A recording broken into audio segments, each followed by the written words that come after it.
Good afternoon. Welcome back to all of those who are traveling with Secretary Blinken. Welcome to the week to everyone else. I have one announcement at the top, and then we'll turn to your questions. As President Biden and Secretary Blinken have stated, the United States welcomes the historic announcement that bilateral discussions between the Republic of Korea and Japan to resolve sensitive historical issues have concluded. We encourage the ROK and Japan to build on this step to continue to advance their bilateral relations. The Republic of Korea and Japan are two of our most important allies in the Indo-Pacific and globally, and stronger ties between them advance our own shared goals. The trilateral relationship between the United States, the ROK, and Japan is central to that shared vision of a free and open Indo-Pacific region, which is why we have invested so much time and so much focus on this critical partnership. Specifically, we have had roughly 25 senior-level trilateral engagements with Japan and the ROK over the course of this administration. This includes engagements from Secretary Blinken, Deputy Secretary Sherman, Special Representative for the DPRK, Sung Kim, and of course from President Biden himself. We look forward to continuing to strengthen our trilateral partnership to help bring about a safer and more prosperous world. With that, Matt. Great. Happy Monday. Happy Monday. Two things. First, really briefly, do you have anything to add to the statement that your White House colleague just read about the Americans who've been kidnapped in Mexico? I will admit I didn't see the full extent of her own statement, but I expect she noted that we're closely following the kidnapping of 4 U.S. citizens in Matamoros on March 3rd. The FBI working very closely with other federal partners and Mexican law enforcement agencies to investigate this. I'm sure you saw the FBI put out a reward for their safe return. We're standing ready to provide all appropriate consular assistance. We do also remind Americans about the existing travel guidance when it comes to this particular part of Mexico. The travel advisory for Tamaulipas State remains at level 4. Do not travel. We encourage Americans to heed that advice. Okay, so essentially, no, you don't have anything to add. But thank you. But do you? I'm always glad to hear the consistency. There was a question about whether all 4 were U.S. citizens or not. Has that been confirmed now to your? We're aware of the kidnapping of 4 U.S. citizens. That's our understanding. And then separate from that and going back to the Secretary's trip, I just wanted to know, and I'm not really expecting anything here, but just shot in the always a good approach. Shot in the dark here. I'm just wondering, after his 10-minute or less than 10-minute exchange with Foreign Minister Lavrov, if there has been any follow-up to that, or any conversation at a notable level between you guys and the Russians, or if he left that exchange, that encounter, with the idea that there might be in the near future. Well, we've always had the idea that we are prepared and ready to engage when our interests are implicated, when the interests of our partners and allies around the world are implicated. That's precisely why this wasn't the first conversation between Secretary Blinken and Foreign Minister Lavrov. It wasn't even the first since the start of Russia's full-scale invasion against Ukraine in February of last year. Well, it was the second. It was the second. But we have demonstrated, and 2 makes this a consistent pattern. But both in word and we've also made it clear, both in deed and we've made it clear in word, that we are ready to engage when it is in our interests to do so, when it's in the interests of our allies and partners around the world to do so. The Secretary was clear about the 3 priorities that he raised with Foreign Minister Lavrov in that meeting. We've also been clear that we wouldn't expect one specific meeting with Foreign Minister Lavrov would lead to a resolution of the issues that he raised, and that, of course, is putting it very mildly. We remain prepared, ready to engage if it is in our interest. As you know, we do have lines of communication. We have an embassy in Moscow. The Russians have an embassy here. There are other channels from within the State Department, from within other departments and entities within the executive branch. We are going to continue to do what is most effective to advance our interests. We thought that last week, because Secretary Blinken and Foreign Minister Lavrov were in the same room, they were in the same place, it was an opportunity for the Secretary to convey very directly without any room for misinterpretation. The areas that matter a great deal to us. Whether the Russians will in turn act on that in any way, the jury is still out. Again, we harbor no illusions that a single brief encounter would change their position, but it's important for us to advocate and to advocate effectively for our interests. Sure. Has the Secretary seen the now infamous clip on the social media in which Lavrov claims that the war was launched by the West against him, his country, and that he's out there to stop it? I was wondering, what was the Secretary's reaction? Was it reflecting the reaction that we have seen from the audience? I think, Alex, you can't watch that clip. You couldn't have been in the room and heard Foreign Minister Lavrov make those remarks and not to have the same reaction that apparently everyone else in that room had. For those who haven't seen the clip, the room breaks into what can be described as probably uproarious laughter at a statement from Foreign Minister Lavrov that Russia was attacked, and that was the genesis of the full-scale invasion of Ukraine. We've heard similar statements, outlandish statements like this from Russia before. I think it is clear from the reaction in that room, the fact that the world is under no illusion about how this started, about who is responsible, and perhaps most importantly of all, who could end it if Russia sought to seek an end to this war today, tomorrow. I'm just wondering if there's any second thought after seeing Lavrov is denying even basic truth. Alex, we've observed Foreign Minister Lavrov over the course of the past year. I think the Secretary has used the term that the Foreign Minister has an adversarial relationship with the truth. We didn't engage with Foreign Minister Lavrov because we necessarily trust what he has to say or what he has said for that matter. We engaged with Foreign Minister Lavrov just as we've engaged through other channels and through other counterparts because it's in our interests to do so. And again, we are clear-eyed about the potential for any sort of change, near-term change in the Russian posture on this. The point of this brief encounter was not to seek to effect a reversal in the near term over these core issues that matter a great deal to us and to the rest of the world, but it's in our interest to engage in diplomacy and to make clear where the United States stands. Prepared to comment on that bit with the laughter. What's your response to the fact that, for those of us who were there, that at the beginning of his address at which this thing happened, he actually got a round of applause from that same audience when he talked about how NATO was and the West were encroaching on Russia and going and raising tensions because they're getting closer. So if you're going to talk about the laughter at that one bit, I'm just wondering what you make of the applause. Well, to say I was prepared to respond to it, he asked a question and I answered it. Not that this was. I don't know. I'm not suggesting it was pre-cooked or anything, right. But you did respond to that. So I'm just wondering if you have any concerns at all that very same audience also seemed to be sympathetic to Foreign Minister Lavrov earlier. Matt, there are misperceptions, and we do our best to counter the misperceptions that are out there, whether they are about the United States, whether they are about our Ukrainian partners, whether they're about NATO. And we make clear at every opportunity we have that NATO is a defensive alliance, pure and simple. NATO has never threatened anyone. That in turn doesn't pose a threat to members of NATO. NATO has expanded as a result of Russian aggression. And it is incumbent on NATO, on the member states as a defensive alliance, to take prudent steps in response to what they're seeing from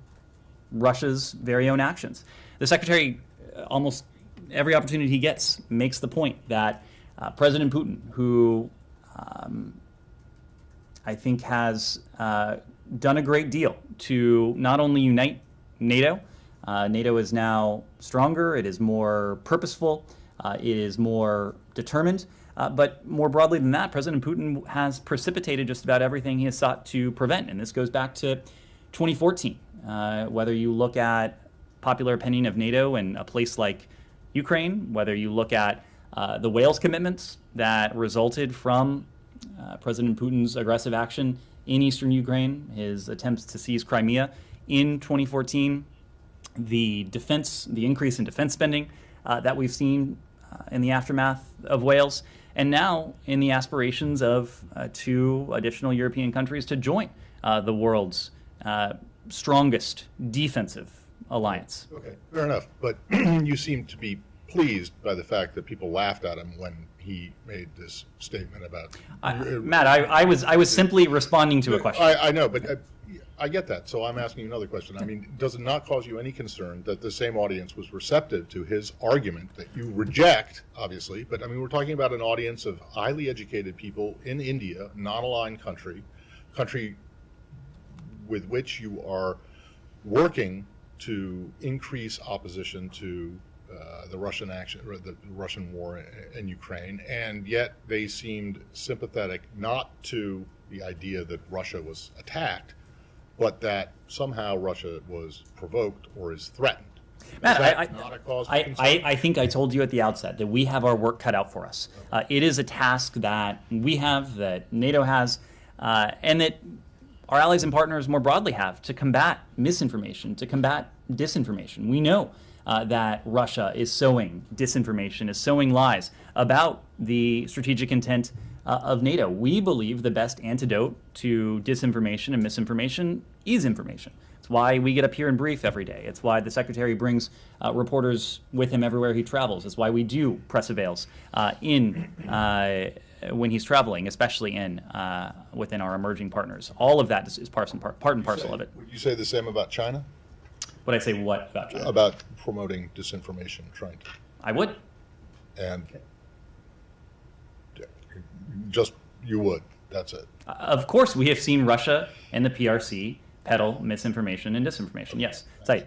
Yeah, thank you. On the issue of diplomacy, I know that the new American ambassador, Lynn Tracy, only submitted her credentials a couple of months ago, and so on. Are there any? So she met with Russian officials and so on. But has Ambassador Antonov been meeting with anyone in the State Department? Has he met with like the Secretary of State or the Undersecretary of State? Well, or the it wouldn't be within protocol for the Russian ambassador to meet with the Secretary of State. That's not his natural counterpart. But yes, without going into details of these engagements, Ambassador Antonov has had contact, including recent contact, including in-person contact with appropriate State Department officials. I asked this because I think last month he said he has not met with any American officials in a very, very long time. It may not be to the extent and the cadence of that engagement may not be to his liking, but lines of communication remain open. That is of critical importance to us, and Ambassador Antonov is one element when it comes to those lines of communication. And one quick follow-up. Secretary Austin said from Jordan yesterday that the fall of Bakhmut is not going to change the course of the war. Can you comment on this? I mean, are you guys now prepared that Bakhmut all but has fallen? I'm not prepared to offer that assessment. Of course, our Ukrainian partners in the first instance are going to have the best tactical battlefield update. Our colleagues at the Department of Defense may speak to that as well. But the sentiment that Secretary Austin was putting forward is exactly right, as you might expect. This is a conflict a war, an invasion, I should say, whose contours were set in place on February 24th, February 25th, and the days that followed of last year. It was very clear from the earliest hours of Russia's invasion of Ukraine that whenever this ended, it would end in a strategic failure for Russia. That's because the Ukrainians made very clear in the earliest hours of this conflict that the goals that President Putin sought to pursue, the fall of Ukraine, the fall of its government, the subjugation of its people, the erasure of its identity, essentially the subjugation of the country itself, would not be in the cards. And so, yes, we have been very clear that there are going to be tough days ahead. Fighting, while it has lulled somewhat during the winter months, it has continued to rage. Especially in the East, especially in the South. There have been incremental gains by both sides. We expect that dynamic to continue. The only reason a town like Bakhmut, which I believe, as Secretary Austin said, holds very little strategic import, is in the news, is in the headlines, is because the Russians have nothing else to point to over the course of more than 12 months of a brutal invasion, of their own brutal aggression. Were the Russians in any had they had any sort of success in this effort, the fall or the fact that a place like Bakhmut is being contested wouldn't even register halfway around the world. The fact that it is, the fact that people are focused on it is because the Russians have nothing to point to during the course of their 12 months of brutal aggression against the Ukrainians. The Ukrainians are, as they have across the country, making a valiant effort. The broader strategic tide of this invasion, we think, is set in stone. This will be a strategic failure for Russia. The Ukrainians have demonstrated that they are in a position not only to withstand advancing Russian forces, but to take back territory that has been wrested away from them. That won't change. Janie. Thank you. Regarding the South Korea and Japan did make a decision on historic resolutions. Many Koreans still do not agree on the solution of history between South Korea and Japan. And this is because Japan has not formally apologized. How do you view on this? Well, first and foremost, we've heartily welcomed the announcement between these two allies of ours, Japan and the ROK. These issues of history are difficult, they're complex, they are complicated, but both President Yoon, Prime Minister Kishida have demonstrated bold vision, they have demonstrated courageous leadership by taking this step forward. The United States is an ally to both of these countries. We have a rock solid bilateral relationship with both Japan and the ROK. We have sought from the earliest moments of this administration to deepen and to advance the trilateral relationship. And I spoke a moment ago to some of the metrics that speak to that, some 25 trilateral engagements, several on the part of Secretary Blinken and his ministerial counterparts, several on the part of Deputy Secretary Sherman and her counterparts, Sung Kim and his counterparts, in person, over the phone, as well, of course, with the leader-level engagements that President Biden has taken part in as well. And we're doing that because the trilateral relationship is critical to a vision we share with both countries for a free and open Indo-Pacific.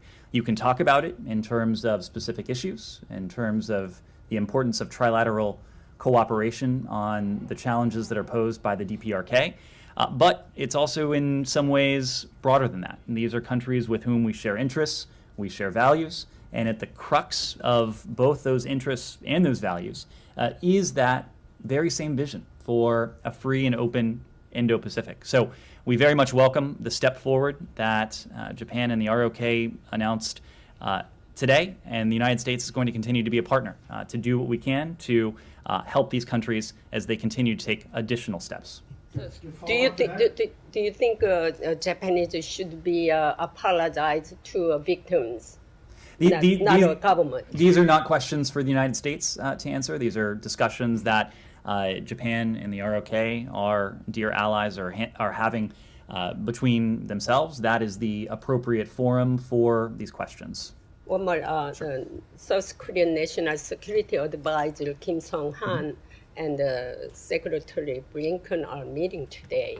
Why did the National Security Advisor Kim suddenly visit to U.S. and what topic will they be talking about?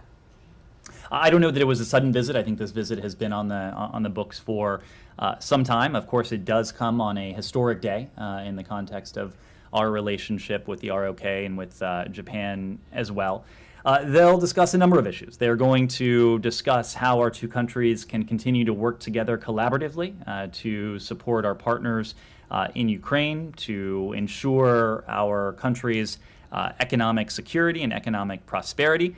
The Secretary, of course, will welcome the announcement between the ROK and Japan that we've been speaking to, and he will reinforce our commitment to extended deterrence in the face of the DPRK threat. I do expect that we'll have additional details after the meeting today, and we'll be sure to share that. Are they going to talking about the semiconductor law also? We'll have additional details after the meeting, and we'll be sure to share those. Leon, did you have a follow-up? Thank you. I did, but you answered. Okay. Or Great. didn't answer, but. We'll move forward then. Shannon. Turkey reportedly summoned Ambassador Flake to express their discontent over General Milley's visit to Syria over the weekend. Do you have any comment on this? And do you feel that any unease on Turkey's part is merited here? We can confirm that Ambassador Flake did go to the Turkish Ministry of Foreign Affairs today for meetings and for discussions. Of course, when it comes to General Milley's visit, we'd refer you to the Department of Defense. However, it's our understanding that General Milley met only with U.S. troops while in Syria. It was only an interaction with American service members. A follow-up on that? Sure. Sure. What you just said, that he was only there to meet with U.S. Officials, that is disputed by media that is close to the SDF, YPG, and they're saying that he did indeed meet with Mazlum Abdi, the head of the SDF. So can you please put it into context for me, because we know that the United States ambassador was summoned to the Turkish Foreign Ministry to give an explanation, quote unquote, by the Turkish state agency.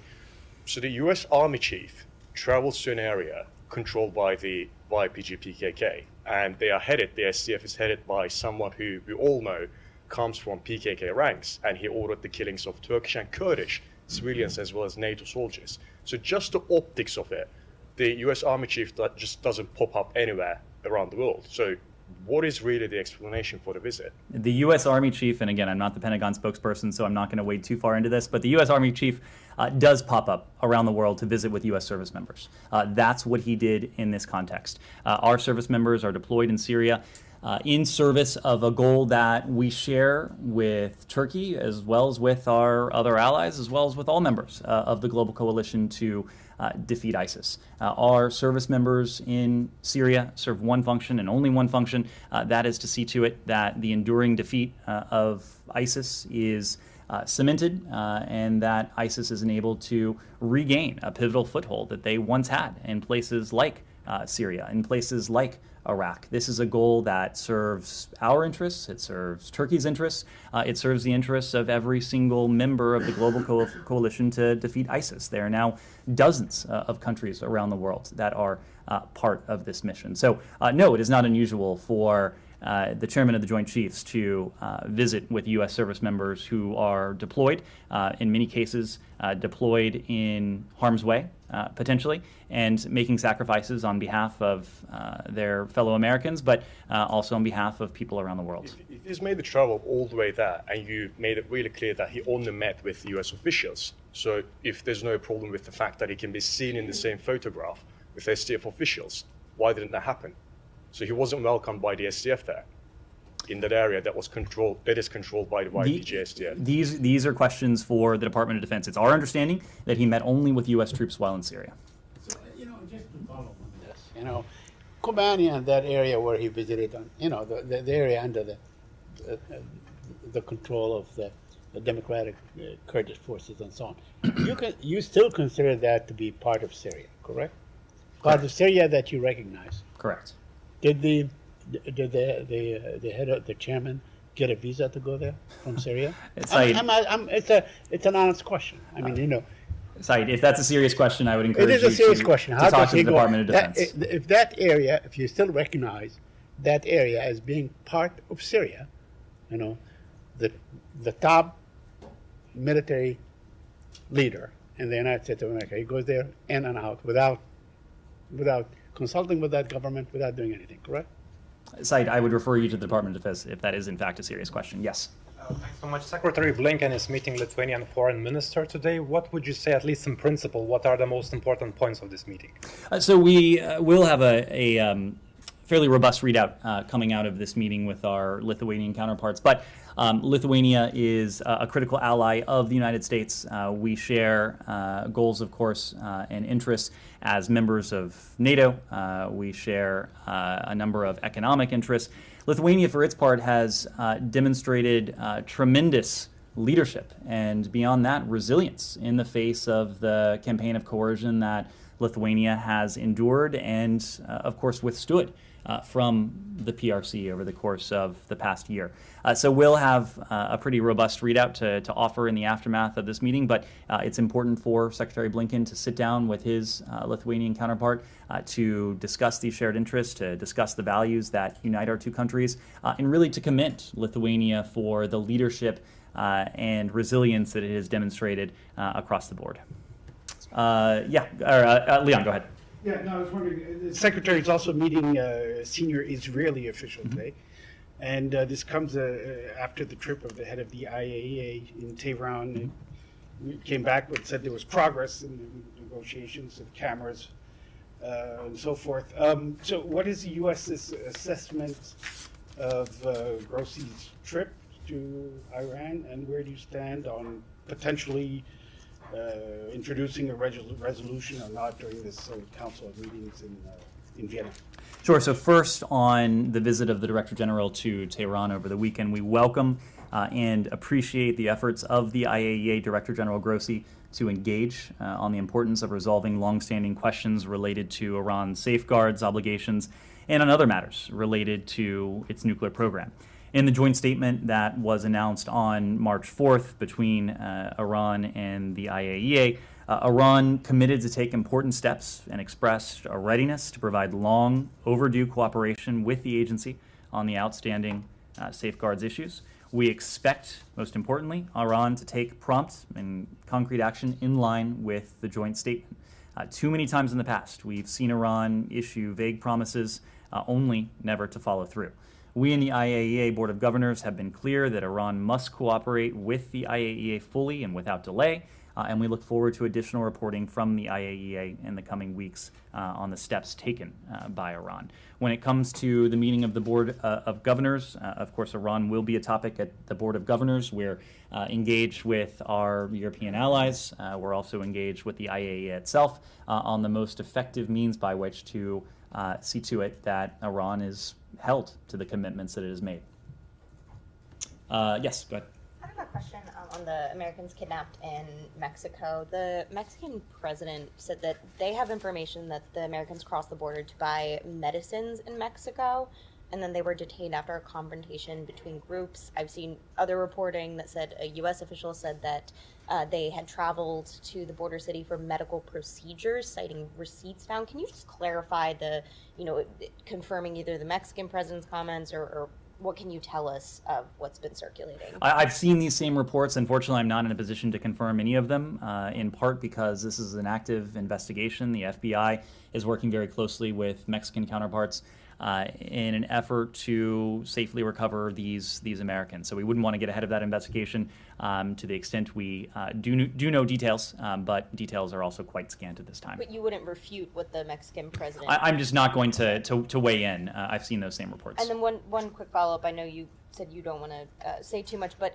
is the State Department aware of video that's been circulating online showing a white van with people getting put into the van? There's been a lot of photos and videos circulating online. I'm just wondering if authorities are at least looking into that, if you can kind of confirm whether those are authentic leads in this incident. These are questions about an ongoing law enforcement investigation. Certainly we're not going to comment on any active leads. I believe the FBI has issued a statement where they have put out some details of the vehicle in which these individuals were traveling. But again, we'll have to refer to the FBI on those questions. Yes? Just following up on that, if there's any more information that you have or who carried this out, what is being done to get them home safely, and does this put more pressure to label cartels terrorist groups if this indeed is an act by the cartels? So these are questions, again, that are about an ongoing investigation, and especially when an ongoing investigation has the ultimate goal of safely recovering Americans who have been abducted. We don't want to say anything or do anything that could impair the ability of our counterparts in the FBI or other departments and agencies to safely carry out their mission. On top of that, information is scant at this point, so we're just not going to weigh in. Yes, in the back. I want to follow up on the announcement between ROK and Japan. The U.S. has emphasized the importance of trilateral relationship among U.S., ROK, Japan many times. And on this historical forced labor issue specifically, what kind of advice did the U.S. give to ROK before this announcement? So what kind of role did the U.S. play in this announcement? The United States has played the role of ally. The United States has played the role of partner to both countries. These are decisions that Japan and the ROK have had to make and will have to make themselves. Of course, we are going to play whatever role we can to be most helpful as we can to our treaty allies. But these are decisions that the countries themselves have had to decide to pursue. And when it comes to the decision that was announced today, it is something that we heartily commit because we welcome the advancement of the bilateral relationship between the ROK and Japan, but it's also critically important to us that the trilateral relationship between Japan, between the ROK, and the United States is as deep and effective and seamless as it possibly can be, not only for the core challenge that is the DPRK and its nuclear weapons and ballistic missile programs, but also for the shared vision our three countries have of a free and open Indo-Pacific region. Kylie? Sure.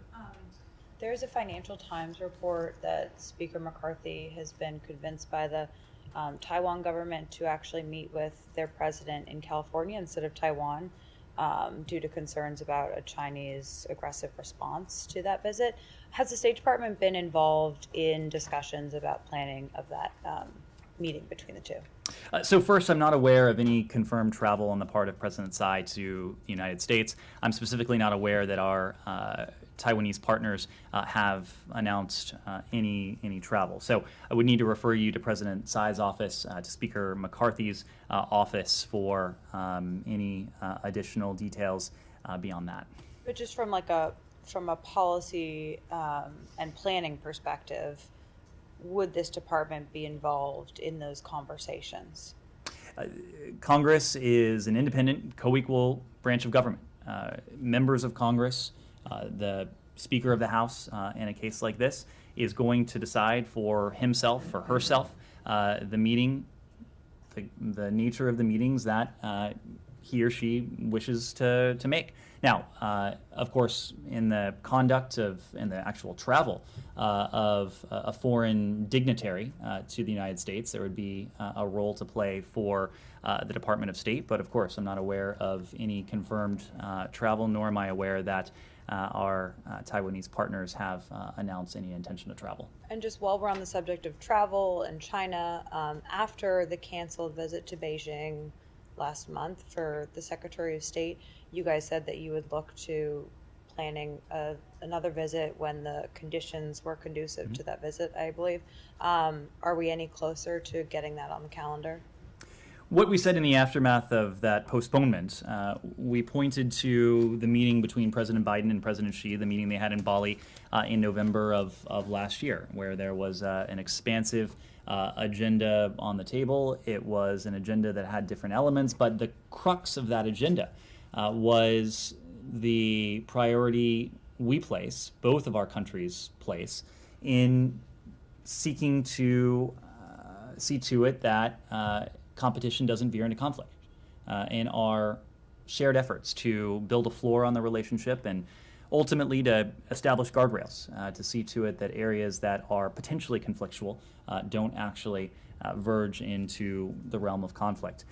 We made the point in the aftermath of the decision to postpone the visit that it wouldn't be that a visit in the aftermath of the high-altitude surveillance balloon wouldn't be conducive to an agenda along those lines.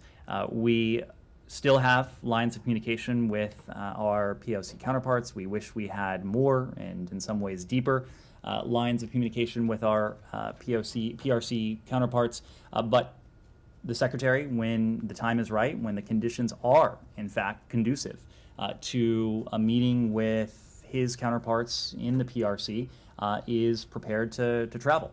This is a decision that we are going to discuss internally within the department and across the executive branch, but also I expect there will continue to be conversations between the United States and our PRC counterparts on this. So conditions aren't conducive right now? We haven't announced any plans for the Secretary to travel in the near term. Simon. I wanted to ask about Tunisia. You touched on it last week in regard to the political situation, but there's a separate issue. The World Bank has today said that, or yesterday I think in a note said they're going to pause future work with Tunisia over the president's statements regarding migrants from sub-Saharan Africa. I wondered if, I don't think you've spoken on that particular issue, the president's comments and also the country's crackdown on migrants. I wondered if you had any comment on that and whether we could expect, any kind of pause or disruption to U.S. aid arrangements to Tunisia. Well, as you heard from the World Bank, we too are deeply concerned by President Said's remarks regarding migration from sub-Saharan Africa to Tunisia and reports of arbitrary arrests of migrants in recent weeks. These remarks are not in keeping with Tunisia's long history of generosity in hosting and protecting refugees, asylum seekers, and migrants, and we're disturbed by reports of violence against these very migrants. We urge Tunisian authorities to meet their obligations under international law to protect the rights of refugees, asylum seekers, and migrants, and we encourage Tunisian authorities to coordinate with international humanitarian organizations to facilitate the safe, dignified, and voluntary return of migrants who wish to return to their countries of origin. Alex? And moving to the Caucasus, if you don't mind. Wondering if you have anything to say about latest casualties from last night between in Nagorno-Karabakh territory. We're following reports of a shooting incident on March 5th inside Nagorno-Karabakh, which killed 5 individuals, we understand. We offer our condolences to the families of those injured and killed. There can be no military solution to the conflict, and the use of force to resolve disputes is never acceptable. The only way to sustain peace is at the negotiating table, and the use of force undermines negotiations. Senior advisor for Caucasus negotiations, Lou Bono, is in the region to stress the only way forward is through direct dialogue and diplomacy. And as the Secretary has emphasized, the United States is committed to Armenia-Azerbaijan peace negotiations. Any sense of its timing and also its implications for, as you said, the senior advisors in the region, its implications for the negotiation process? Its implications for the peace process? The clearest implication for us is the imperative of continued direct dialogue and discussion between the parties themselves. This is imperative on the part of the parties. We have played the role of partner to both countries, facilitating on a trilateral basis engagement between the foreign ministers and at the leader level as well. We are prepared, whether bilaterally, trilaterally, multilaterally, to continue to be a partner in furtherance of efforts to secure a lasting peace. On that point, Azeris heard last week from Lavrov directly when he was traveling in the region that basically spare a way to solve the problem if they stick with Russian mediating efforts, something that was reflected by actually his spokesperson later on as well. So I'll give you a chance to make your case why the Western mediation you think is the way to go. This is a question for the parties themselves, and we're not going to put ourselves against any other offer of mediation. And in fact, we're not a mediator. We are a partner to the two countries. I think we have demonstrated both in word and in deed the nature of our relationship with the two countries, our ability to bring the two countries together, our willingness and readiness to help bring about additional progress in relations between Armenia and Azerbaijan. We are not doing this as a means by which to compete with Moscow. We are doing this in an effort to bring about the settlement and resolution of a long-standing dispute between these two countries, and unfortunately a dispute that has consistently taken lives, just as it did on March 5th.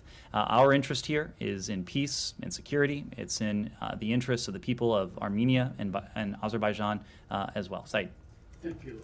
Going on the Palestinian issue, very quickly, the Hussein Sheikh, he's the executive director, the executive director of the PLO, told the Israeli newspaper, the Times of Israel, that Israel has not fulfilled the Aqaba promises to transfer withheld PA funds. Are you aware of that?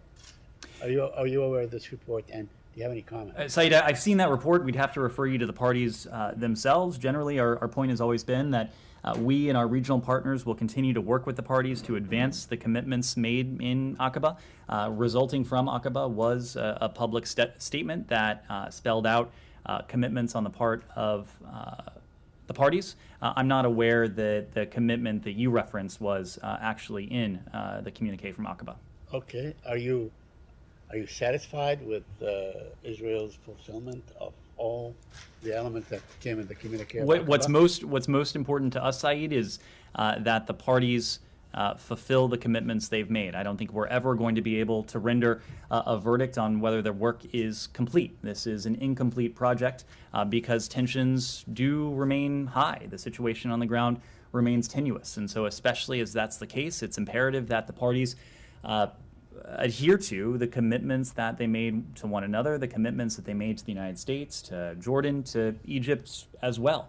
These commitments are important in and of themselves, but if and when implemented, these are important commitments that can help to de-escalate tensions, that can help to restore the overriding sense of calm that we and our partners in Egypt, Jordan, and throughout the region would like to see return. Okay, but going back to the settler attacks last Sunday the 26th of February, while it was, shown all over the world and so on, settler violence continues. Almost every day, and most of the time with the protection of the Israeli army. So I don't know, all these communiques and all these talks and so on that you talk with the Israelis or the Palestinians and so on has not seemed, at least till now, a week has elapsed, to really impact or to stop Israel from at least giving cover, the Israeli army giving cover to settler violence. Do you have any comment on that? Saeed, we believe it's critical that both parties refrain from unilateral steps that serve only to exacerbate tensions and undercut efforts to advance a negotiated two-state solution. We've been unequivocal in condemning any and all forms of violence. We are agnostic as to the perpetrator. Violence is never appropriate. It is never acceptable. We condemn it regardless of who's behind it. Is this an issue that you will be discussing this afternoon with Minister Ron Dermer? Minister Dermer and the National Security Advisor have a portfolio of regional security issues. I expect the Secretary and the team will have a discussion, a broad discussion with their Israeli counterparts on the central regional security issues. Of course, at the top of that list is a challenge that is posed by Iran, its nuclear program, but also the broader set of threats that Iran poses to the region. We'll have more to say in the aftermath of that meeting. And lastly, I want to ask about the whereabouts of Envoy Hadi Amr. Is he still there? Is he back here? Hadi Amr was in the region last week. He was in the West Bank last week. I'd have to check to see if he's returned, but we'll let you know. Gita. Picking up on the reference to Iran, I have a question about the school poisoning. It has spread, it hasn't stopped, and more schools are being, the students are being poisoned. The government is not doing anything about it. One thing that they seem to be doing is preventing the medical profession from giving the parents access to their kids' lab results, or even preventing them from seeing their kids while they're being treated.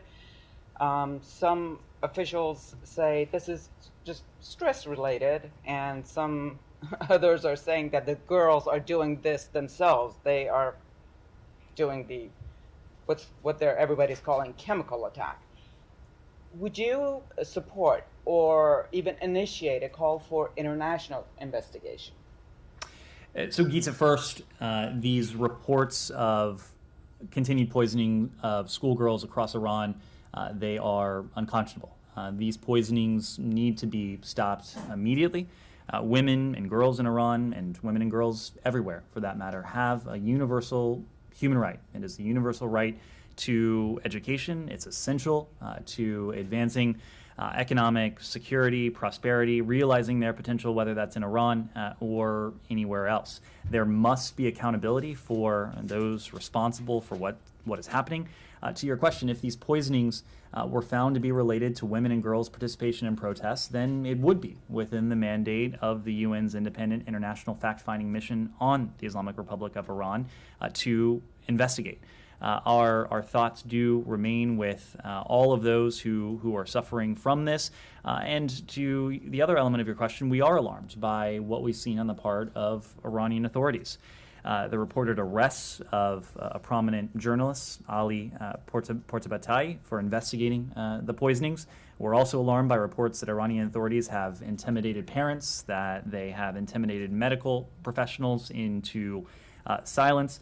The entire world is greatly concerned about these poisonings. Iranian authorities should cease suppressing the media and allow them to do their jobs. The same is true for medical professionals. The same is true for parents who are attempting merely to care for their children. There must be accountability for these poisonings, and most importantly, they must come to an end. Well, the fact-finding mission's mandate is long. How about, I don't know, the WHO or the International Red Cross? Would it be possible? Would you call for that? Do you think that's something that would be more credible than the government itself doing the investigation? So I'm not going to speak for any other organization that may or may not have a role in this, but there is a fact-finding mechanism within the UN itself. There was a fact-finding mechanism within the auspices of an existing UN body. If it is determined that there was a motive at play in an effort to suppress the ambitions, the abilities of women and girls in Iran, we do think it would be appropriate for that particular body to, within their mandate, to investigate. Well, how do you determine the motive? I mean, presumably you don't trust any Iranian investigation. So how do you get to the point where you can say that, okay, this now falls within the purview of the... So the world, Matt, is watching very closely. And we are, even in the midst of Iranian attempts to intimidate and to suppress information that is reaching the rest of the world, we've been able to see these reports. We've been able to see video. We've been able to hear firsthand accounts. I think it will become clear to the world what is or what is not happening if that information continues to emanate from Iran. We'll continue to watch very closely, and we'll continue to call for what's appropriate and effective. But you haven't, based on what's come out so far, you have not been able to assign motive. That's right. What makes you think that, I mean, this has been going on for some time now. That's right. So you're confident that without an international investigation or an international fact-finding mission or something like that that could get inside Iran and look to see what a motive might be or is, you can determine that anyway? We've been able to see with our own eyes through news reports, through reports that are emanating from Iran, video footage of this as well. I suspect we'll continue to learn more about this if these unfortunately continue. We want to do what is most effective, what we think will help to address, that will come to the aid of women and girls who's been subjected to this. Most importantly, these reported poisonings need to come to an end. There are also reports about Iran? discovery of secret jails in Iran where they torture those girls that are arrested. Do you have any comment on that? We've seen these reports of attempted suppression on the part of those who are reporting on this. We've seen reports as well that those who may have been subjected to what is afflicting these girls in Iran may also have been intimidated and the subject of repression themselves. Of course, all of this is greatly concerning for us. Yes? Yeah, the foreign minister in Iran spokesman today said his country is still exchanging messages with Washington, and he expressed commitment to diplomacy, as he said, to resolve the differences and the nuclear negotiation issue. Can you confirm that about the message, and what's your comment? Why did he? How do you read it? I haven't seen the full context of these remarks, but what I can tell you is that we have heard plenty of misleading and outright misleading statements and outright lies from Iranian officials over the course of weeks now. The JCPOA is not on the agenda. It has not been on the agenda for some time. What has been on the agenda are three primary topics: the violence and the repression, the efforts on the part of the Iranian regime to suppress its own people, Iran's provision of UAV technology to Russia, and then, of course, Iran's continued practice of wrongfully detaining Americans in Iran. We have means by which to make our positions and to make clear the priority we attach to each of those issues, but we're just not going to speak to the particular channels. So you deny that you're exchanging messages with Tehran with respect to the nuclear negotiation? The JCPOA is not on the agenda, yes. I also want to follow up on South Korea-Japan agreement about the wartime labor issue. In the wake of this agreement, Japanese government said it would start a process to lift restriction on the semiconductor material export to ROK. So do you support this movement as you seek a stronger supply chain among US allies? These are questions for the governments of the ROK and Japan themselves. We support any effort that seeks to improve and to advance the relationship between our allies, the ROK and Japan, because that in turn supports the trilateral relationship that we have cultivated and we have focused on to such a great detail over the course of this administration. I should say, for Secretary Blinken himself, this is something that has been a focus of his for even longer than that. When he was Deputy Secretary of State in the final 2 years of the Obama-Biden administration, this was a priority of his to cultivate and seek to support better relations between these two treaty allies. We have come a ways from where we were 10 years ago. Today's step is a very positive development, one we heartily commend, and we hope to see our treaty allies continue to build on this going forward. Yeah. Questions on Russia. Thank you.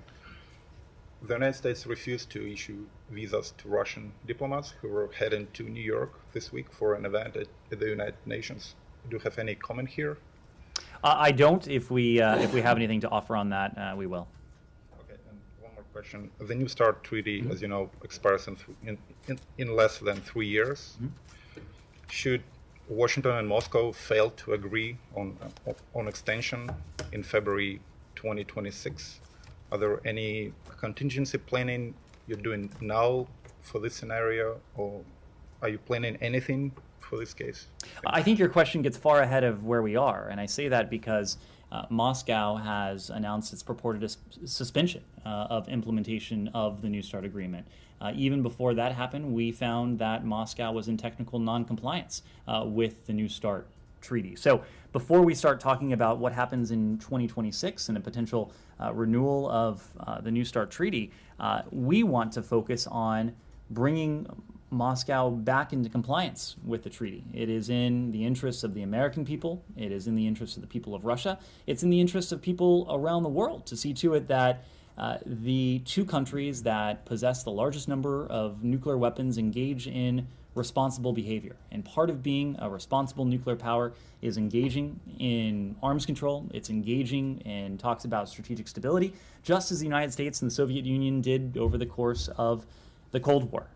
Over the course of the Cold War, we had mechanisms in place to mitigate against the possibility that there would be a nuclear exchange. Ultimately, these efforts were successful in that there was not a nuclear exchange between nuclear powers during the Cold War. Now, the responsibility we have as nuclear powers, the United States and Russia, is just as great. It's incumbent upon countries that seek to be responsible stakeholders in the international community to act responsibly. We have consistently acted responsibly. Late last year, we thought we would soon be meeting with our Russian counterparts in Cairo for a meeting of the Bilateral Consultative Commission to discuss issues of New START implementation and compliance. Russia, unfortunately, pulled out of that engagement. Earlier this year, we thought there would be a meeting of the BCC. Russia, unfortunately, pulled out of that. And that is what ultimately led us to render Russia not in technical compliance with the New START agreement. But there is a very uncomplicated way for Russia to come back into compliance. It needs to take part in inspections. That's something that can happen fairly quickly, and it's something that we hope Moscow does for the sake of its citizens, for the sake of our citizens, for the sake of people around the world. And last question on Syria, on General Milley's travel to Syria. Did the U.S. notify Russia in any way about the travel? This is a question for DoD. I couldn't say. Okay, thanks everyone.